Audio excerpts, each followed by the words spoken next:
Nagpapasalamat si Renz Abando sa mga taga-suporta sa tiwalang ibinigay sa kanya sa Gilas Pilipinas. Calvin Abueva nagka-injury during practice ng Gilas Pilipinas para sa nalalapit na Asian Games pero pinagpaglang mga idol. Yan ang mga pag-uusapan natin sa video na ito, pero kung bago ka pa lang sa ating channel ay mag-subscribe ka na. I-follow mo na din ang ating Facebook page. Maraming salamat sa iyo, idol.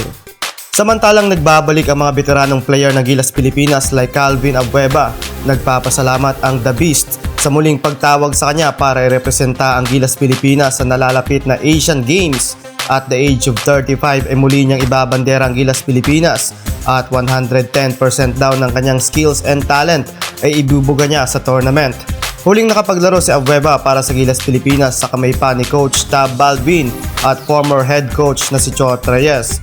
Samantalang sa recent practice ng Gilas Pilipinas sa Phil Sports Arena ay nagtamo agad ng injury si daliri si Abueva pero pinagpaglang ito mga idol at back to the ball game si The Beast at parang walang nangyari. Pero ganun pa man mga idol ay namaga pa rin ang kanyang hinalaking daliri at as of now medyo hirapang humawak ng bola. Pero para sa kanya, ang muling pagbabalik sa Gilas Pilipinas ay isang napakahalagang opportunity at di raw magiging hadlang ang injury.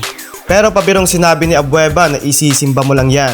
Samantalang wala pang tugon ng Korean Basketball League sa hiling ng Philippine Basketball Association para sa clearance ni Renz Abando sa Asian Games. Eto kasi mga idol, medyo tagilid na yan dahil pinagbigyan na si Renz Abando noong FIBA World Cup at suportado pa siya ng kanyang head coach. And this time mga idol ay need na niyang bumalik sa Korea para sa paghahanda sa pagdepensa ng titulo bilang kampiyon sa KBL. Pero hope so napayagan si Abando dahil magandang chemistry ang magaganap with Justin Brownlee and Ange Kwame dahil sa magandang leadership ni Brownlee sa loob ng court.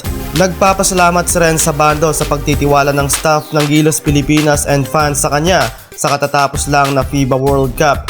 Makikita sa post nila kay sa kanyang social media account ang kanyang pasasalamat sa mga nagtiwala sa kanya na may caption, "Mabuhay ka, mahal kong Pilipinas." Pinatunayan ni Renz Abando na isa siya sa mga most loved Gilas player this World Cup due to his defensive powers and athleticism at naging dahilan para tumaas ang self-confidence at moral ng ating mga players dahil sa magkakasunod na talo.